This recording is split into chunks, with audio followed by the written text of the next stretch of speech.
చాకలి కుక్క గాడిద. ఒక గ్రామంలో ధావక మల్లుడు అనే చాకలి ఉండేవాడు. అతడొక గాడిదని కుక్కని పెంచుతున్నాడు. గాడిద చాకిరేవుకి బట్టలన్నీ మోస్తుండేది. అందువలన గాడిదదే ఎక్కువ కష్టమని దానికి ఎక్కువ తిండి పెట్టేవాడు. కుక్కేముంది, దున్నలా తిని పడుకోవడమే కదా అని చాకలికనిపించింది. అందువలన కుక్కకి సరిగా ఆహారం పెట్టడం మానేశాడు. గాడిదని బాగా మేపుతున్నాడు.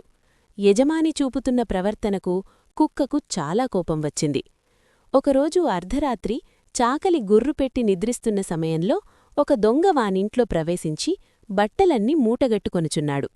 అది చూచి గాడిద కుక్కతో, మిత్రమా, చూశావా, దొంగ ఇంటిలో దూరి మన యజమాని సొమ్మును, ఊరివారి బట్టలను కాజేయుచున్నాడు అన్నది.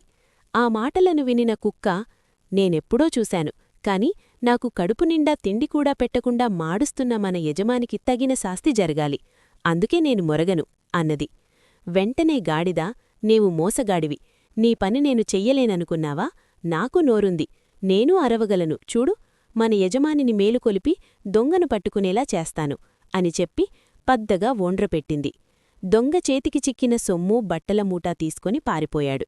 రోజంతా రెక్కలు నొప్పులు పుట్టేలా బట్టలు తికిన బడలికతో గుర్రుపెట్టి నిద్రిస్తున్న చాకలి తనకు నిద్రాభంగం కలిగిందన్న కోపంతో లేచి గాడిదను పెద్ద కర్రతో చావబాదాడు. ఆ దెబ్బలకు గాడిద మరణించింది.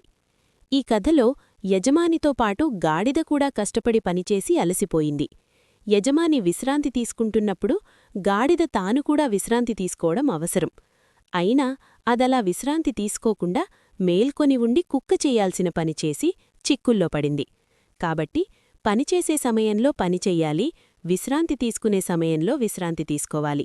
అప్పుడే మన పనిని మనం సమర్థవంతంగా చేయగలం. అలాగే ఎవరు చెయ్యాల్సిన పనిని వాళ్లే చెయ్యాలి. అలా కాకుండా ఒకరి పనిని మరొకరు చెయ్యడానికి ప్రయత్నిస్తే కుక్క పని గాడిద చేసినట్టుంది అంటారు. కథలోని ముఖ్యమైన నీతిమాటలు: ఎవరి పని వారే చెయ్యాలి, కుక్క పని కుక్క చెయ్యాలి, గాడిద పని గాడిద చెయ్యాలి. పరులను అనుకరించడం మంచిది కాదు. తన స్వభావానికి, సామర్థ్యానికి తగిన పని చెయ్యకుండా ఇతరులను అనుకరిస్తే హాని తప్ప లాభముండదు.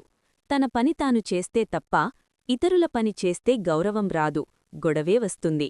అనుకరణ మూర్ఖత్వానికి గుర్తు.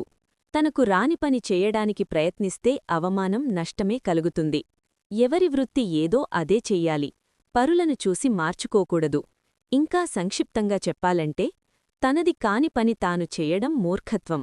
ఈ నీటిమాటలు మన రోజువారీ జీవితంలో కూడా చాలా ఉపయోగపడతాయి.